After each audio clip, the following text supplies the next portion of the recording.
Well good morning, good afternoon, good evening my dear friends, कैसे हैं आप सब लोग। Welcome to my channel the travel man. आज एक अलग ही एक्साइटमेंट है। इनफैक्ट मैं ओवर एक्साइटेड हूँ, जो मैं ज़्यादा बयान नहीं कर सकता in front of the screen. और मैंने सोचा नहीं था कि हाल ही में मैं जापान विज़िट करूँगा। तो आज इस वीडियो के अंदर हम देखने जा रहे हैं मेरी जर्नी इंडिया टू जापान। क्या क्या चीज़ें मेरे रास्ते में आती हैं, कैसे मैं ट्रैवल करता हूँ, कैसे मैं अपने होटल तक पहुँचता हूँ। ऑल इन दिस वीडियो, तो बने रहें। इससे पहले मैं आगे बढ़ूं, मेरा वीज़ा आने में कुछ डिले हुआ, उसके ऊपर एक सेपरेट वीडियो मेरे चैनल के थ्रू आएगी, जो कि मैं जापान में ही शूट करूंगा। अभी तक के लिए मैं आपके साथ ट्रैवल डॉक्यूमेंट्स की क्या क्या चीज़ें आपने कैरी करनी है, किस तरीके से आपने तैयारी करनी है, वो हम देखने जा रहे हैं। ऑलराइट, तो सबसे पहले शुरू करते हैं पासपोर्ट से। आपका ओरिजिनल और पासपोर्ट, मतलब जो ओरिजिनल है, ओल्ड और न्यू पासपोर्ट दोनों आपको लेके जाने हैं, ठीक है। फिर इसके बाद आपको अपनी एयर टिकट्स जो हैं, पीएनआर जो है, वो कैरी करने हैं। तो ये मेरे पास हैं। प्रिंट आउट मैं हर डॉक्यूमेंट के लेके जा रहा हूँ। मान लीजिए अगर कहीं फ़ोन आपका मिसप्लेस हो जाए, फ़ोन पे आप दिखा सकते हैं पीएनआर, कोई इशू नहीं आता, लेकिन अगर आप प्रिंट आउट लेके चलेंगे तो उससे थोड़ी सी आपको हेल्प भी मिल सकती है अगर इन केस आपका फ़ोन गुम जाए। और इसके अलावा एयर इंडिया के केस में क्या है, कई बार वेरी रेयर, लेकिन ये कई बार क्या होता है कि आपसे ये भी प्रूफ मांग लेते हैं कि आपने किस मोड ऑफ पेमेंट को यूज़ किया था टिकट की पेमेंट के लिए। तो उसका भी मैंने एक कॉपी, जैसे मैंने ऑनलाइन बैंकिंग से किया था, तो मैंने उसका कॉपी रखा है। मुझे पता वो नहीं मांगेंगे इसको, लेकिन फिर भी मैंने उनके रेफरेंस के लिए इसको रख लिया है। फिर इसके बाद हम बात करते हैं कोविड-19 वैक्सीन सर्टिफिकेट्स की। तो उसका प्रिंट आउट भी है, विद QR कोड होना चाहिए, मेक श्योर। और अब क्योंकि हम कोविड-19 वैक्सीन सर्टिफिकेट की बात करने जा रहे हैं, तो इंपॉर्टेंट चीज़ ये समझने वाली कि अगर आपको 2 डोजेस लगी हैं तो भी आप जापान ट्रैवल कर सकते हैं। अगर आपको 3 डोजेस लगे, मतलब बूस्टर शॉट लगा है, तो भी आप जापान ट्रैवल कर सकते हैं। लेकिन डिफरेंस यहाँ पे है कि अगर 2 डोजेस लगी हैं, जैसे मुझे लगी है मेरे केस के अंदर, तो मुझे एक RT-PCR टेस्ट रिपोर्ट कराना पड़ेगा, जो कि 5-6 घंटे में आपको यूजुअली मिल जाता है, राइट। और इसके बाद इंपॉर्टेंट चीज़ ये है कि आपको जापान वेब पे जाके रजिस्ट्रेशन करना पड़ता है, ओके। और जब आप वहाँ रजिस्टर करते हैं तो आपको बेसिकली RT-PCR रिपोर्ट अपलोड करना पड़ेगा। अगर आपको सिर्फ 2 डोजेस लगी हैं, आपको वैक्सीन 2 डोजेस लगी हैं, उसका सर्टिफिकेट अपलोड करने का ऑप्शन ही नहीं मिलेगा। लेकिन जिनको बूस्टर शॉट लगा है, तीनों डोजेस की डेट, कब उनको लगी है, क्या नाम था वैक्सीन का, वो सब अपलोड करने पड़ते हैं जापान वेब पे। जापान वेब पे मैं सेपरेट वीडियो बनाने जा रहा हूँ विद डेमो, जहाँ पे एंड टू एंड मैं आपको दिखाऊंगा किस तरीके से मैंने अपनी रजिस्ट्रेशन की थी।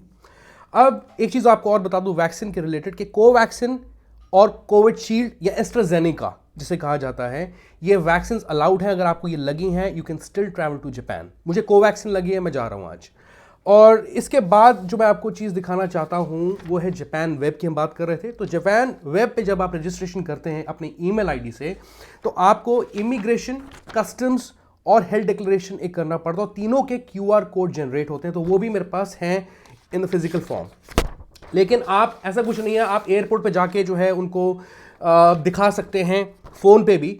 अगर आपके पास इंटरनेट कनेक्टिविटी नहीं है एयरपोर्ट पे during the time when you land, तो उस दौरान जो है एयरपोर्ट का वाईफाई आपको फ्री वाईफाई जो अवेलेबल होगा, आप बहुत ही आसानी से अपने फ़ोन पर लॉगिन करके उन्हें QR कोड्स दिखा सकते हैं, वो आपको जाने देंगे। लेकिन they are very strict about it, that's what I understand अभी तक के लिए जो मेरे पास इन्फॉर्मेशन है।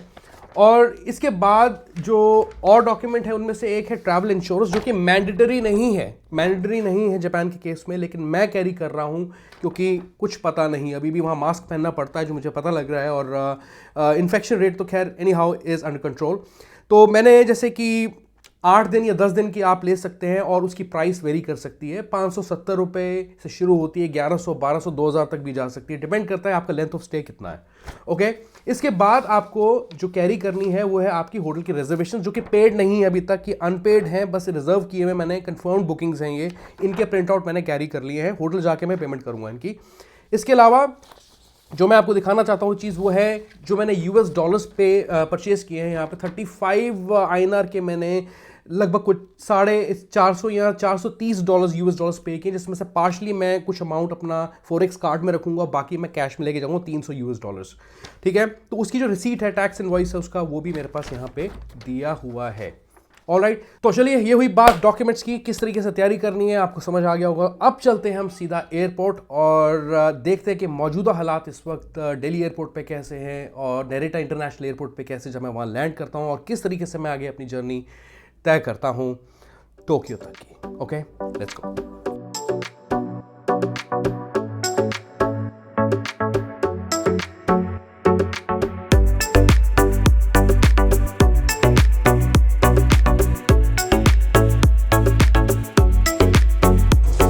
Guys, welcome back to IGI international airport Delhi. और मैंने जैसे आपको पहले बताया कि एयर इंडिया की फ़्लाइट ली थी। चेक इन किया, कोई कागज़ उन्होंने ख़ास नहीं देखे, चेक नहीं किया। हालांकि जो पेपर्स मैंने आपको दिखाए थे वो ज़रूरी हैं, लेके ज़रूर जाना। कहीं पे भी चेक कर सकते हैं और आगे जापान में इमिग्रेशन के दौरान भी चेक कर सकते हैं, लेकिन उन्होंने कुछ नहीं किया। बाकी कुछ और एक दो पैसेंजर्स थे जिनसे वो मतलब कि पूछताछ कर रहे थे कागज़ों के बारे में, बट ऐसा कुछ सीरियस नहीं था, बहुत कूल था।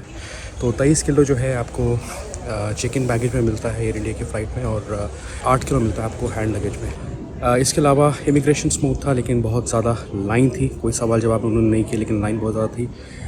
कस्टम्स भी क्लियर हो गया, कोई इशू नहीं हुआ, कस्टम्स में बहुत आराम से हो गया।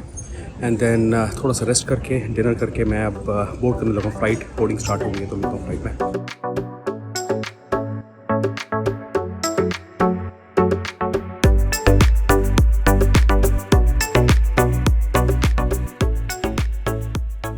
जी, तो फ़्लाइट हो चुकी है बोर्ड और बस आधे घंटे में टेक ऑफ होने लगे हैं।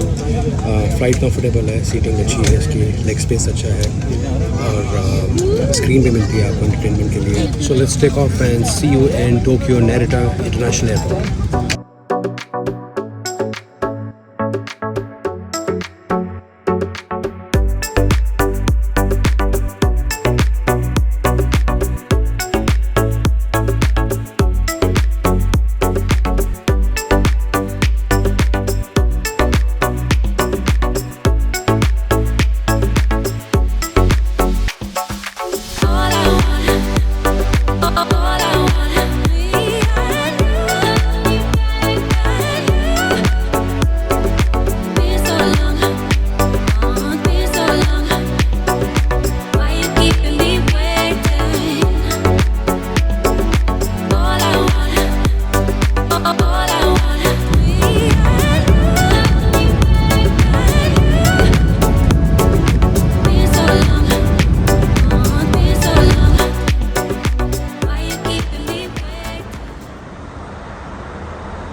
Welcome to Narita international airport Tokyo guys. मैं पहुंच गया हूँ, फाइनली लैंड कर लिया।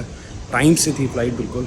और सबसे पहले क्या होता है मैं आपको बताता हूँ कि आप जैसे ही फ़्लाइट को डीबोर्ड करते हैं तो सबसे पहले उनके जो ऑफिशियल्स खड़े होते हैं वो आपका QR कोड चेक करते हैं, जो कि जापान वेब की साइट पे जाके आपको निकालना होता है QR कोड। घबराने की बात नहीं है, क्योंकि इनके पास फ्री वाईफाई होते हैं, वहीं पे आप वाईफाई से कनेक्ट करके जापान वेब पे लॉगिन कर सकते हैं और QR कोड इन्हें दिखा सकते हैं। और बहुत स्ट्रिक्ट है उसको लेके ये अभी इस वक्त। उसके बाद आप जाते हैं इनके क्वारंटीन सेंटर्स पे। क्वारंटीन सेंटर में क्या करते हैं, बेसिकली आपको एक हेल्थ कार्ड जो होता है वो इशू करते हैं, जो कि मेरे पास एक कुछ ऐसा सा लगता है।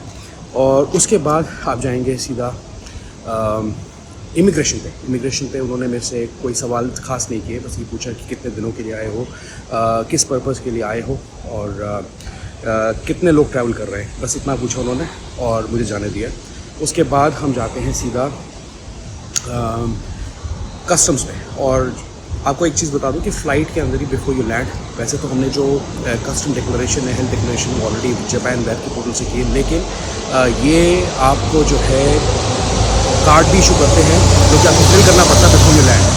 और ये दोनों कार्ड कलेक्ट किए जाते हैं अभी भी फिजिकल फॉर्म में, चाहे आप इमिग्रेशन में जाएं और चाहे आप कस्टम्स करें। तो कस्टम्स में कोई टाइम नहीं लगा, उन्होंने बस ये देखा कि कुछ स्पेशली कोई ऐसी फालतू चीज़ तो कैरी नहीं कर रहे, बस इतना पूछा। आई सेड नो, और उसके बाद उन्होंने जाने दिया। और उसके बाद अब मैं यहाँ थोड़ा रिलैक्स कर रहा हूँ। मुझे अब ट्रेन करनी है यहाँ से स्काई लाइनर करके, 2 स्टॉप छोड़ के मेरा होटल है। मैं बस का प्रोविज़न देख रहा था अगर है कि नहीं है, और बस का प्रोविज़न भी आप ले सकते हैं, डिपेंड करता है आपका होटल की लोकेशन क्या है। अभी मैं डेटा प्लान देख रहा हूँ एयरपोर्ट पे फॉर ओनली जापान, और यहाँ पे कुछ प्लान्स दिए हैं 31 दिन, 16 दिन, 90 दिन, 8 दिन का भी दिया अनलिमिटेड 4500 का, जो मैं चूज़ कर सकता हूँ। और 3 गिग का भी प्लान है जर्नी सिम करके, और 3000 येन मतलब क्या है आधा करके दे सकते हैं। 6 डेज़ का भी है, 5 डेज़ का भी है।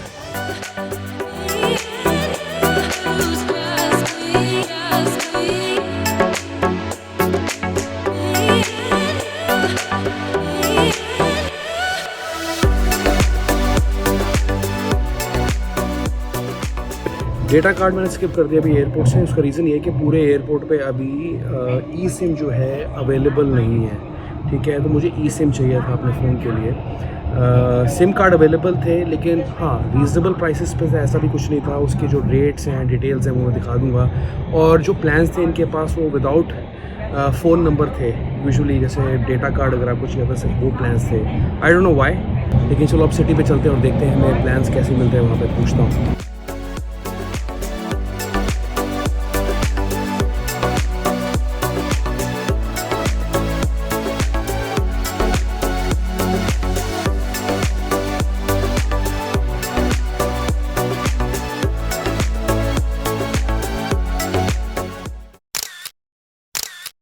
ऑलराइट गाइस, तो मेरी जर्नी कंप्लीट हुई। अभी तक इंडिया से लेके जापान तक आपने पूरी जर्नी देखी, क्या क्या मैंने रास्ते में किया, सारी इन्फॉर्मेशन आपके साथ शेयर की। अगली वीडियो के अंदर जो मैं होटल रूम का भी रिव्यू करूँगा आपके साथ, और आपको और एडिशनली चीज़ें बताऊँगा। ये सिटी मुझे कैसी लगी पहली बार विज़िट करके, सब कुछ। बहुत सारी वीडियोज़ आएंगी, स्टे ट्यून्ड। अपना बहुत बहुत अच्छे से ख्याल रखिए। बाय।